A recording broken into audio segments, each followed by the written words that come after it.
तो सारा टाइम घर में नौकरों की तरह काम करता रहेगा कि कभी न्यूज भी देखेगा? वो इतने बड़े बिजनेसमैन का दामाद है और तुझे बिल्कुल खबर नहीं बिजनेस की। सर क्या हुआ कि मुझे मालूम नहीं है। सरकारी टेंडर्स ना मिलने से नारंग इंडस्ट्रीज को बड़ा झटका। वेंटिलेटर पे चल रही नारंग इंडस्ट्रीज को इस 200 करोड़ के टेंडर से बहुत उम्मीदें थी, लेकिन ये टेंडर चला गया कपूर इंडस्ट्रीज के पास। ऋषभ दृष्टि का बिजनेस पार्टनर था। वैसे तो उसे दृष्टि का जीवन साथी बनना था, लेकिन दृष्टि के दादाजी ने मरने से पहले जबरदस्ती दृष्टि की शादी एक सड़क छाप गरीब लड़के शिवम से करा दी थी, जो छोले कुलचे बेचता था।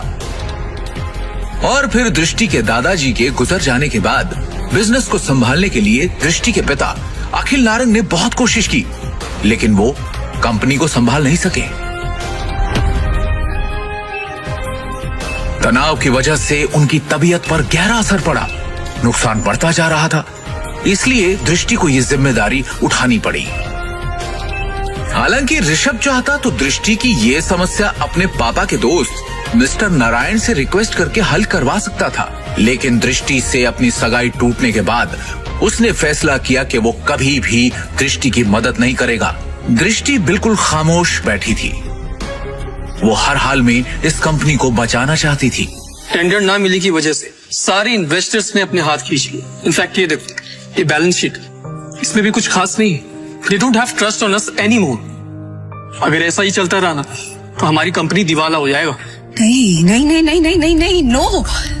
This cannot happen. I can't let this happen. ये कंपनी सिर्फ कंपनी नहीं है। दादाजी ने खून पसीने की मेहनत से नारंग ग्रुप ऑफ कंपनीज को खड़ा किया था और इसका परचम सिर्फ हमारे देश में नहीं बल्कि विदेश में भी लहरा रहा है। बहुत मेहनत से दादाजी ने इसे कामयाब बनाया है। हमारी एक गलती की वजह से या कुछ ना कर पाने की वजह से मैं दादाजी की पूरी मेहनत को मिट्टी में मिलने नहीं दे सकती। We have to do something. I can't lose this company. This is not the option. आप सब प्लीज कुछ कीजिए। आपको तो कोई आइडिया होगा ना, कोई सोल्यूशन होगा। Somebody just find a way. दृष्टि बेटा, तुम्हारे दादाजी के टाइम से हमारे कुछ वफादार एसोसिएट्स थे जिनके साथ हम बिजनेस करते थे, लेकिन उनके निधन के बाद ऋषभ के निर्देश पर हमने उनके साथ डील करना बंद कर दिया। अगर तुम कहो तो उनसे मर्जर की बात की जाए। राजा काका, दैट्स नॉट एन ऑप्शन है। और वैसे भी आज की खबर सुन के मुझे नहीं लगता कोई हमारे साथ मर्जर करेगा। Let's look at other options. Meanwhile, what can we do? Raja Mouli उर्फ राजा काका दृष्टि के दादाजी के पुराने वफादार थे, लेकिन आज वो सिर्फ नाम के कंपनी एडवाइजर थे। नारंग इंडस्ट्रीज और उसके गिरते hello, yes ma'am, I get the files. अपने एक्सपर्ट से हम जानेंगे दिवालिया हो रही नारंग इंडस्ट्रीज का भविष्य। नारंग इंडस्ट्रीज और उसके गिरते हुए शेयर्स को कैसे बचाएगी दृष्टि नारंग?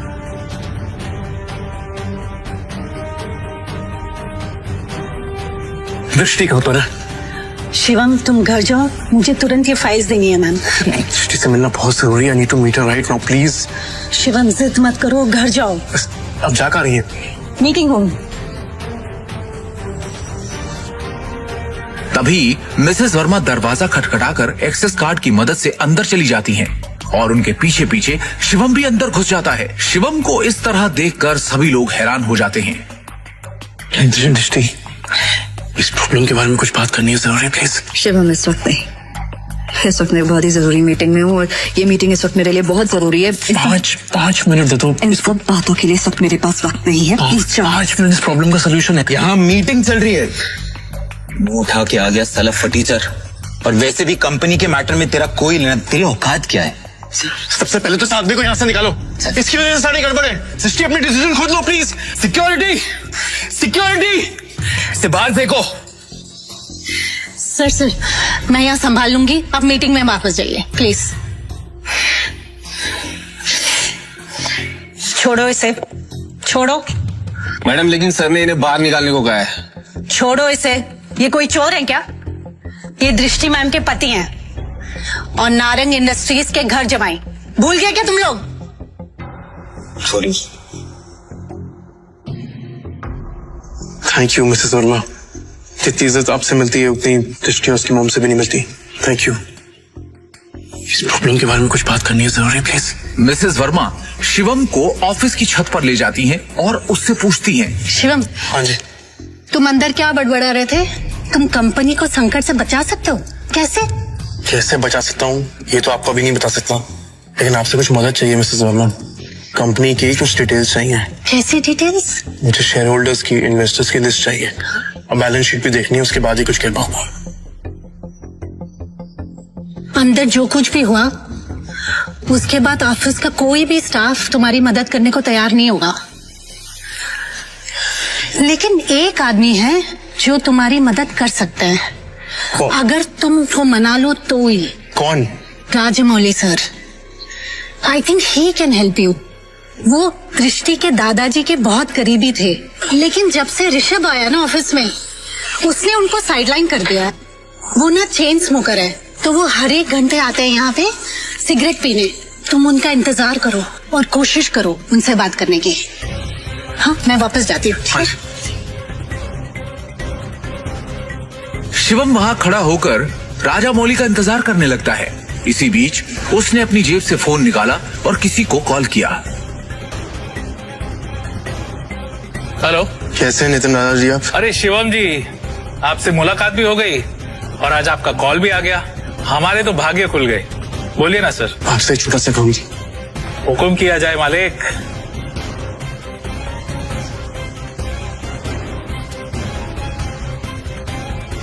आप जल्दी से डिटेल्स बता कर मुझे कॉल कीजिए। जी, रखता हूँ, बाय।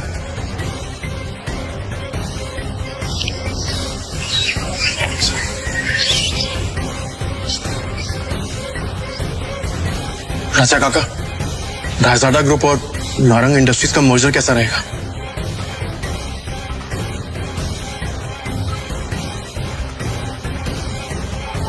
रायजादा,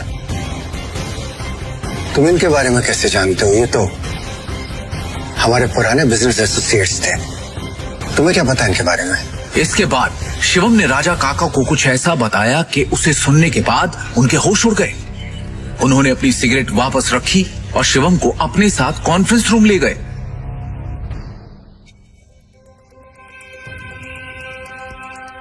ये गरीब फटीचर अब तक यहाँ है।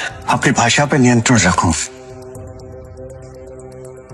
दृष्टि बेटी, हमें शिवम की बात को सुनना चाहिए कि वो कहना क्या चाहता है। इसके पास एक योजना है। योजना? सड़क छाप। जितनी तुम्हारी उम्र है ना, उससे ज्यादा एक्सपीरियंस मुझे इस कंपनी में काम करने का हो चुका है। इस सब नोक झोंक के बीच दृष्टि गहरी सोच में थी। उसे अपने दादाजी की एक बात याद आ रही थी। दृष्टि बेटी, शिवम तुम्हारे लिए एक अच्छा जीवन साथी है और एक बात हमेशा याद रखना, जब भी तुम्हें या नारंग इंडस्ट्री पे कोई भी परेशानी आई तो शिवम ही तुम्हें उससे बाहर निकालेगा। आप कहना क्या चाहते हैं? इनफ, शांत हो जाइए आप सब। प्लीज प्लीज थोड़ी देर के लिए चुप हो जाइए। और ऋषभ, तुम भी चुप रहो। भूलिए मत आप सब लोग, इस कंपनी की बॉस अब भी मैं हूं। डिसीजन मेकिंग पावर मेरे हाथ में है। होगा वही जो मेरा फैसला होगा। शिवम, तुम कहो तुम्हें क्या कहना है? हाँ शिवम। जी, क्या बैठा? सबसे पहले मुझे कंपनी के शेयर होल्डर्स और इन्वेस्टर्स की लिस्ट चाहिए और बैलेंस शीट भी देखनी है, उसके बाद ही कुछ कह पाऊं। दृष्टि, ये बहुत ज्यादा हो रहा है। हम ऐसे ही किसी को अपनी कंपनी की डिटेल्स शेयर नहीं कर सकते। लैपटॉप दो सर। प्लीज। चलो। दृष्टि, तुम ये बात। ऋषभ, भूलो मत तुम्हारी बॉस का पति है जिसके बारे में तुम ऐसे बात कर रहे। अगली बार तमीज का इस्तेमाल जरूर करना। 2 साल में पहली बार शिवम ने दृष्टि को उसके लिए लड़ते हुए देखा। दृष्टि की बात सुनते ही उसका सीना चौड़ा हो गया। Shivam, you continue.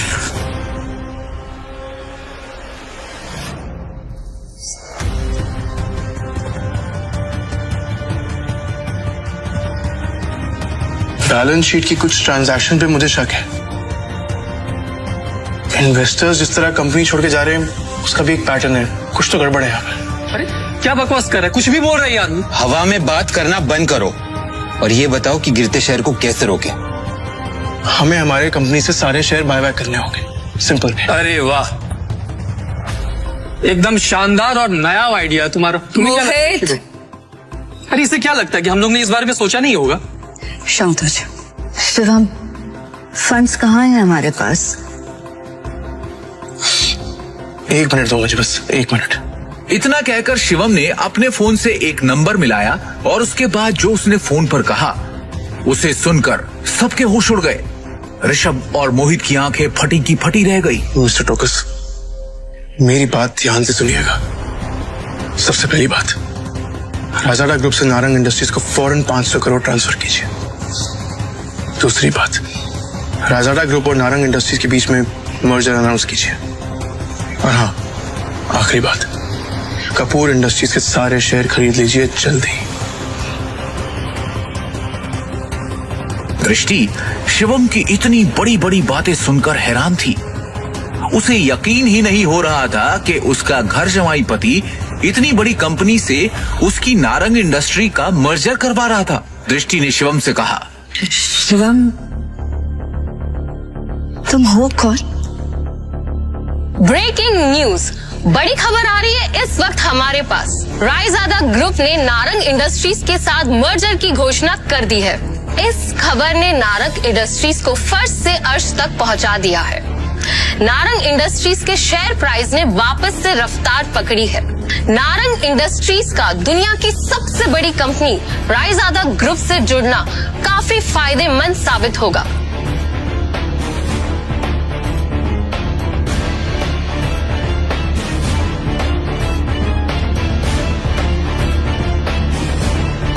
क्या दृष्टि को मिलेगा शिवम से अपने सवाल का जवाब? आखिर क्या राज छुपा है शिवम की असलियत के पीछे? रायजादा ग्रुप से शिवम का क्या रिश्ता है?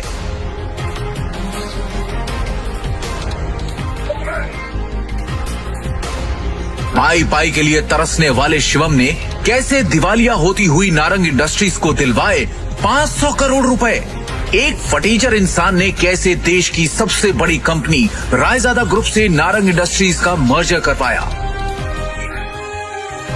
नारंग इंडस्ट्रीज के हाथ से टेंडर निकल जाने के पीछे क्या ऋषभ की कोई साजिश थी?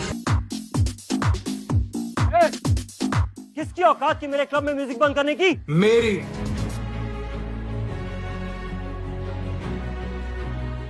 जिस गरीब लड़के को एक पार्टी में एंट्री नहीं मिल रही थी, क्यों उसके सामने हाथ जोड़कर खड़ा हो गया शहर का सबसे अमीर इंसान?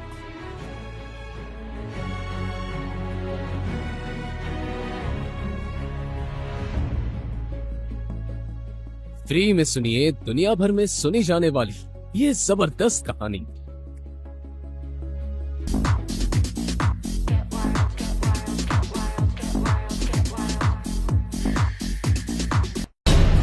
जा रहे हो? जी मेरा नाम आहान है और मैं भी इस बर्थडे पार्टी में गेस्ट हूँ। सुनो दोस्तों, इस गरीब भिखारी को देखो। इसका कहना है कि सिंघानिया साहब की बर्थडे पार्टी में ये भी एक गेस्ट है।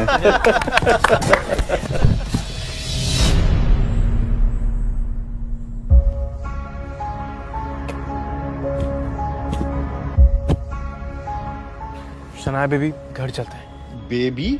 शनाया, तुम इस भिखारी को जानती हो क्या? नहीं नहीं, कौन है ये भिखारी? मुझे नहीं पता। Who the hell are you? इतना सुनते ही आहान शॉक्ड हो जाता है। ये पहली बार नहीं था जब शनाया ने आहान की बेइज्जती की हो। शनाया, चलो अब घर चलते हैं। ए भिखारी, चल भाग यहाँ से। सिक्योरिटी, इस कचरे को बाहर फेंको। तभी ठीक उसी समय बर्थडे बॉय सिंघानिया पहुंचता है, लेकिन अचानक सिंघानिया की नजर आहान पर पड़ती है और वो आहान को अपनी पार्टी में देखकर चौंक जाता है। आहान सिंह रायजादा सर, आप मुझ गरीब की बर्थडे पार्टी पे? I can believe it. आप मेरी पार्टी पर आए, मैं धन्य हो गया sir. Please please please please please. ये सारा नजारा देखकर शनाया और बाकी लोगों के पसीने छूट जाते हैं, लेकिन अहान कुछ नहीं बोलता है और चुपचाप वहां से बाहर निकल जाता है। बाहर जाकर वो शनाया का इंतजार करता है।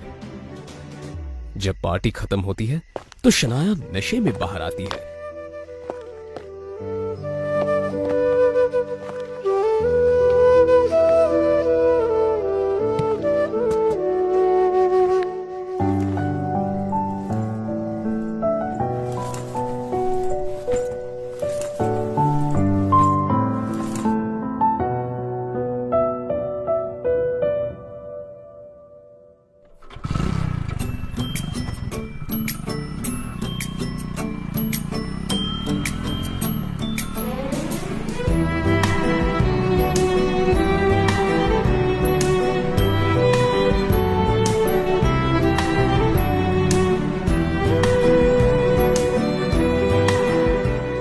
उसे लेकर अहान किसी तरह अपने ससुराल वाले घर पर पहुंचता है।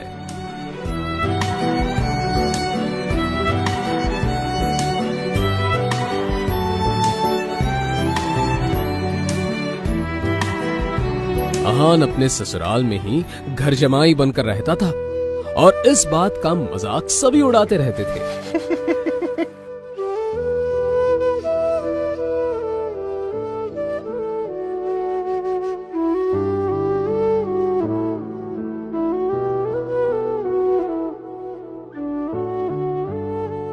घर पहुंचते ही शनाया का कजिन शौर्य मिल जाता है। गाल घर जमाई, शर्म से डूब के मर क्यों नहीं जाते? अहान कुछ नहीं बोलता है। तभी शनाया की कजिन सिस्टर अहान अपने ससुराल में रोज ऐसे ताने सुनता था। उसे तो ऐसी बातें सुनने की आदत हो गई थी। फिर भी अहान इन सब की गलतियों को माफ कर देता था, क्योंकि उसे शनाया से सच्चा प्यार था।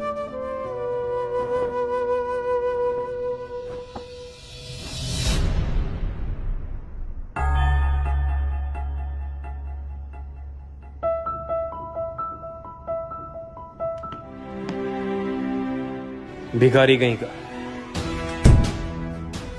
और उसकी एक मजबूरी थी, जिसके कारण उसे इस तरह की जिल्लत भरी जिंदगी जीनी पड़ रही थी।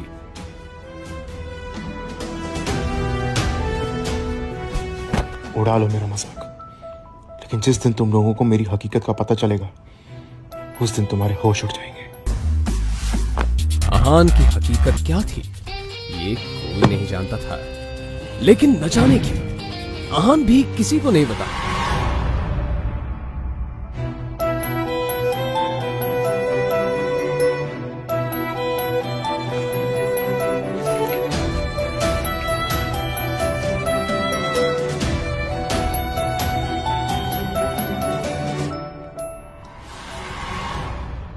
लेकिन उसकी बेइज्जती सिर्फ घर के लोग ही नहीं, बल्कि उसकी सासू माँ भी करती थी। वो तो अपनी बेटी शनाया का अहान से डिवोर्स करा देना चाहती थी।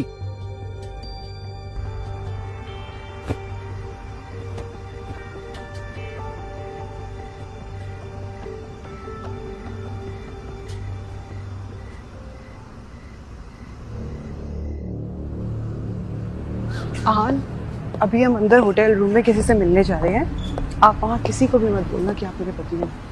आप बोलना कि आप मेरे घर के नौकर हैं, समझे? शनाया, अहान, आपको पता है ना अंदर जो लोग बैठे हैं वो कितने अमीर हैं। अगर उनको पता चला कि मेरा पति ऐसा गरीब कंगाल है तो फिर कितनी बेइज्जती होगी। अहान अपनी बीवी शनाया की बात सुनकर चुप हो जाता है। यह पहली बार नहीं था कि शनाया अपने गरीब पति अहान की बेइज्जती कर रही थी। इससे पहले अहान की बेइज्जती कई बार हो चुकी थी। शनाया और उसके घर वाले अहान को एक ही बदतर समझते थे, लेकिन अहान किसी की बातों का बुरा नहीं मानता था, क्योंकि उसे अपनी बीवी शनाया से बेइंतहा प्यार था। आज जब शनाया अपने बचपन की दोस्त रूपल के साथ कुछ बिगड़ैल रईस दोस्तों से मिलने होटल रूम जा रही थी, तो अहान को हिदायत दे रही थी। अहान, आखिरी वार्निंग दे रही हूँ, अंदर कोई तमाशा खड़ा मत करना। जी, जैसा आप ठीक समझे। अंदर बिगड़ैल रईसजादे प्रेम मल्होत्रा, राज बेदी और पारस अग्रवाल बैठे थे। वैसे तो वो रूपल के दोस्त थे, लेकिन जैसे ही उन्होंने शनाया को देखा, उसकी खूबसूरती देखकर दंग रह गए। रूपल ये कौन है? गुलाब जैसी खूबसूरत, ये मेरी बेस्ट फ्रेंड शनाया है। अहान के पुराने कपड़े देखकर नाक भून सिकुड़ते हुए पारस पूछता है, अरे फूल के साथ कांटा कौन है?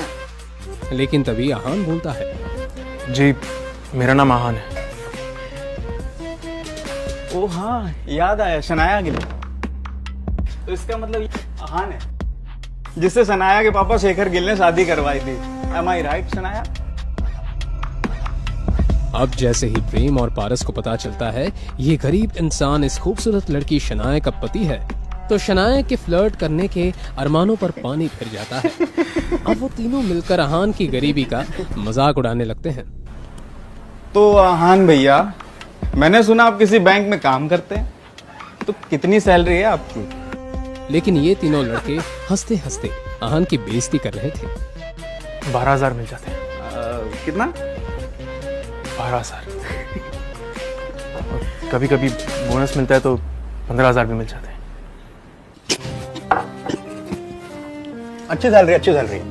मतलब मेरे ज्वेलरी के अकाउंटेंट से आधी है, पर आजकल के जमाने में तो इतनी बहुत है। पारस भाई, अगर तुम्हारे स्टोर में किसी स्टाफ की जरूरत हो तो क्यों ना आहान भैया को कंसीडर करो। वो बहुत समझदार भी लगते हैं और तुम्हें शिकायत का मौका नहीं देंगे। हाँ, क्यों नहीं प्रेम भाई, 20-25 हजार की नौकरी तो मैं ऑफर कर ही सकता हूँ। अच्छा आयान भैया, आप चाहें तो कल से ज्वाइन कर सकते हैं। वो किसे जॉब ऑफर कर रहे थे? आहान को? अगर वो चाहता तो उन तीनों को खरीदने की ताकत रखता था। आहान के आहान रायजादा होने का किसे पता था? यहाँ तक कि शनाया और उसके घर वाले भी सच से अनजान थे कि इस गरीब आहान की हकीकत कुछ और है। आहान भी यहाँ अपनी हकीकत किसी को बताना नहीं चाहता था, इसलिए आहान ने भी इस तरह इस सिचुएशन को हैंडल किया जैसे कि आहान ने इन बातों को सुना ही नहीं था। उसने कहा, थैंक यू मिस्टर अग्रवाल, आपका ऑफर सच में बहुत कमाल है। आपने मेरे बारे में इतना सोचा, इसके लिए मैं आपका शुक्रगुजार हूँ। लेकिन सच कहूँ तो मैं ज्वेलरी के बारे में ज्यादा कुछ जानता नहीं। इधर शनाया आहान और रूपल के रईस दोस्तों की बेकार की बातों को सुनकर चिढ़ गई।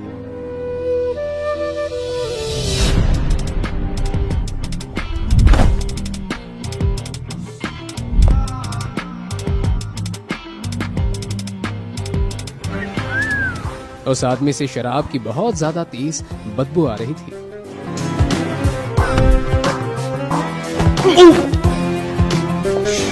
ये इंसान, तुम्हारी हिम्मत कैसे हुई मुझसे ऐसी बात करने की? हटो मेरे रास्ते से। ए, रुक! क्या कहा? मैं घटिया? छोड़ोगे ना? अब शनाया ने ज्यादा सोचे बिना उस आदमी के मुंह पर एक थप्पड़ जड़ दिया।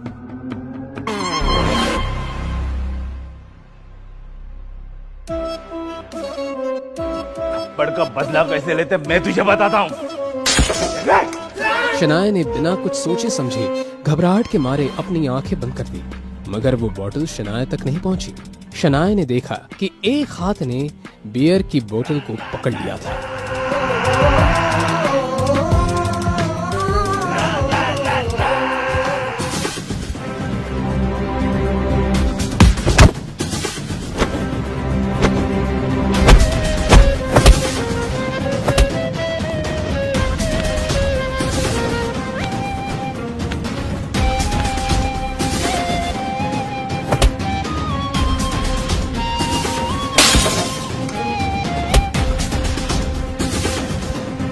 तुझे कोई ज्यादा ही चढ़ गई है।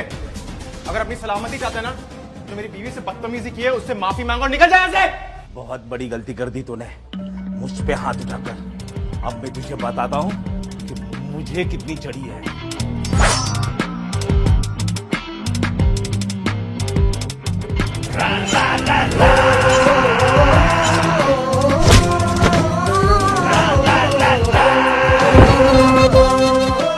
आहान के इस मोमेंट से शनाया हैरान थी।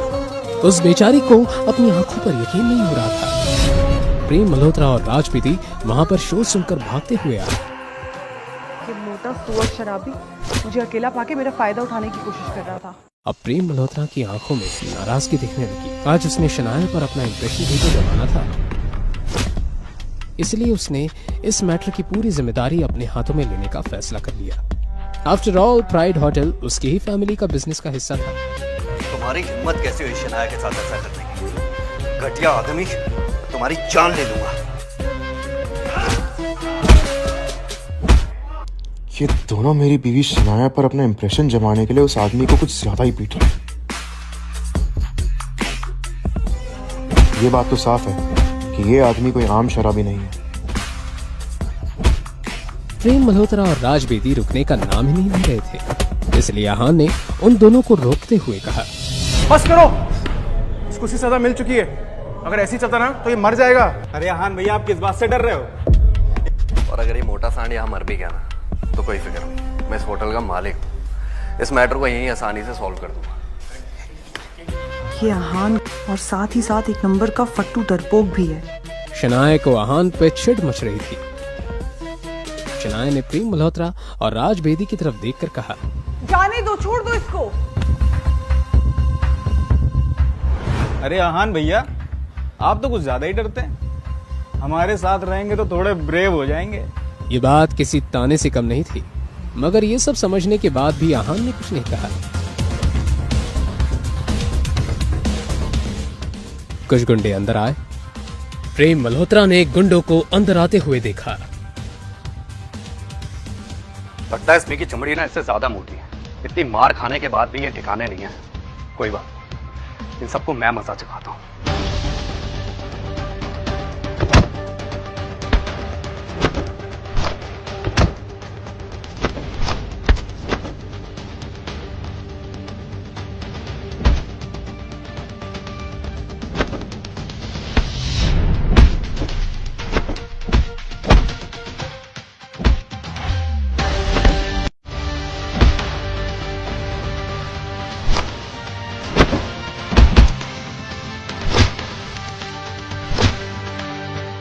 प्रेम मल्होत्रा कोई सीधा साधा फाइटर नहीं था, उसे कराटे में ब्लैक बेल्ट मिला था।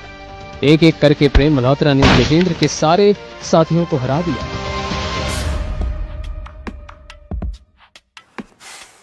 तुम सब गुंडे कहने के लायक नहीं।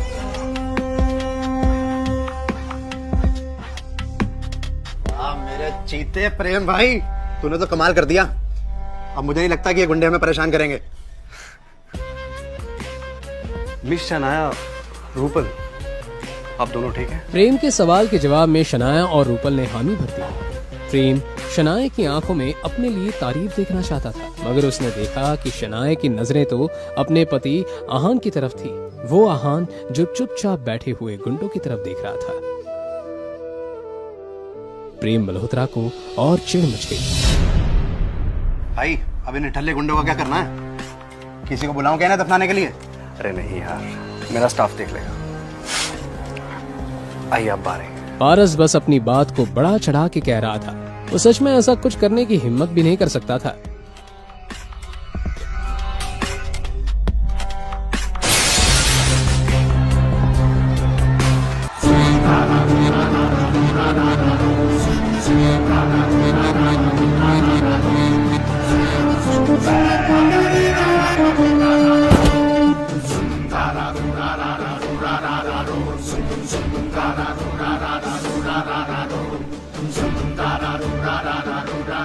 अच्छा, तो तुम लोग इतने बहादुर हो? अगर ऐसा है तो मेरा भी सामना करो। हाँ, तो मैं कहाँ डरता हूँ? तुम सबको हराना मेरे भाई आपका खेल है। मगर जब तक प्रेम मल्होत्रा ने अपनी ये बात कही, वो आगे कुछ बोल ही नहीं पाया। अपने सामने खड़े आदमी को देखते ही प्रेम मल्होत्रा की बोलती बंद हो गई, क्योंकि सामने जो आदमी खड़ा था वो ऐरा गहरा गुंडा नहीं था, विकी भाई था।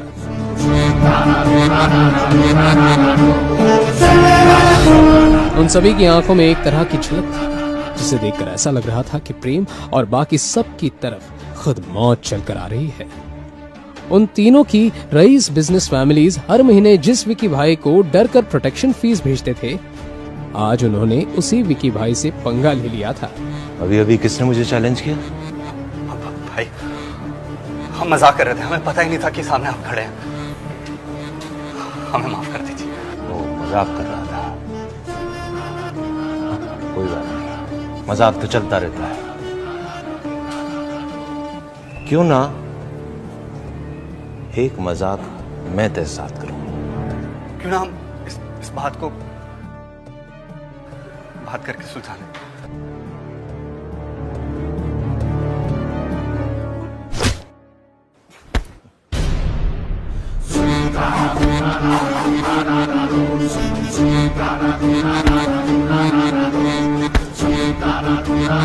कैसा लगा मेरा मजाक? और वो कराटे का ब्लैक बेल्ट फाइटर प्रेम जमीन पर लेटा अपना सीना पकड़कर जोर जोर से चिल्लाने लगा। पारस और राज को अपनी आंखों पर यकीन नहीं हो रहा था। अब उन दोनों ने अपने घुटने टेक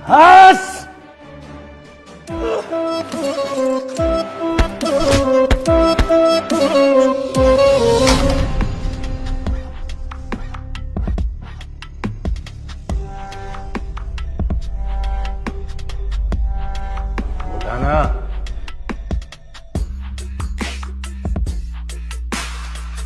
लेकर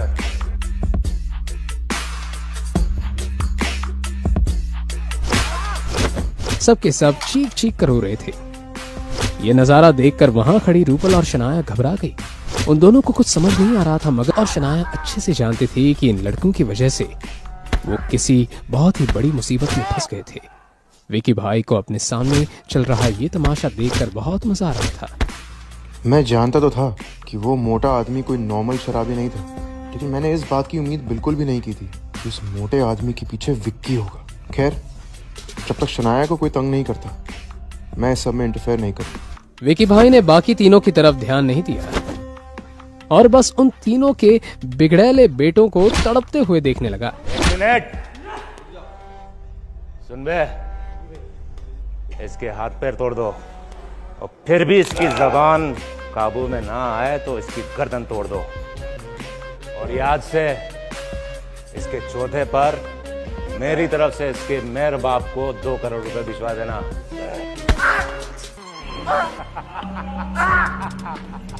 रुको रुको रुको, बस बहुत हो गया। जैसे ही शनाया ने अपनी ये बात कही, विकी भाई ने जब इस आवाज की डायरेक्शन में देखा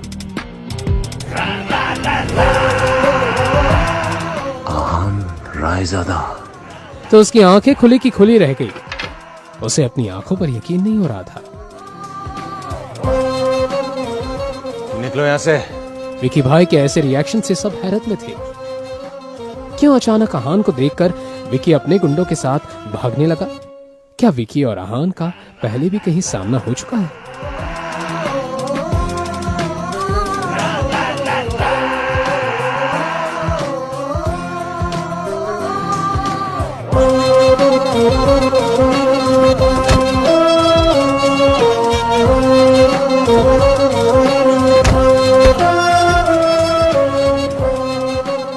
क्या सचमुच आहान एक सीक्रेट अमीर ज़्यादा है? अगर है तो फिर एक गरीब घर जमाई बनकर जिल्लत भरी जिंदगी क्यों जी रहा है? क्यों शनाया के पापा ने उसकी शादी आहान जैसे गरीब से करवा दी?